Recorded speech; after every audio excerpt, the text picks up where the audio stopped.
Hello guys, back to my channel Sonali Mishti vlogs. Guys, তোমরা কেমন আছো? আশা করছি তোমরা সবাই খুব ভালো আছো আর আমরাও খুব ভালো আছি। তোমার নতুন একটু ভিডিওতে তোমাদেরকে অনেক ওয়েলকাম, অনেক ভালোবাসা জানিয়ে আজকে ভিডিওটা স্টার্ট করছি। তো দেখো, আজকে দুপুরবেলা একটু আমরা আমাদের পাশে যে ঘাটটা রয়েছে সেই ঘাটটা পরিষ্কার করতে শুরু করে দিয়েছি। তো গাইস, মরেছি এই গরমে আমরা ঘাট বানাচ্ছি এইখানটায়। তো ওইদিকে একটা ঘাট আছে, সেই ঘাটটা আমরা যাবো না। তো আমি আমার শাশুড়ি মা, আমার ননদ, আমরা তিনজনে মিলে ঘাট বানাতে চলে এসেছি এখানে। চলো পুরো ভিডিওটা দেখতে থাকার সঙ্গে থাকার, ভালো লাগলে লাইক কমেন্ট শেয়ার এবং সাবস্ক্রাইব করে দিও।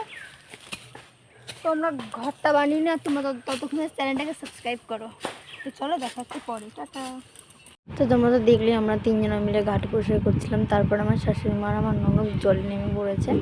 তো এই দিকটা আমাদের প্রায় কমপ্লিট হয়ে গেছে। তো ওই দিকটা একটু করা বাকি রয়েছে, তো পরে তোমাদের সাথে শেয়ার করা হয়নি। তো বাজার থেকে একটু কাজল আর একটু লিপস্টিক নিয়েছি। তো চলো ভিডিওটা এই পর্যন্ত।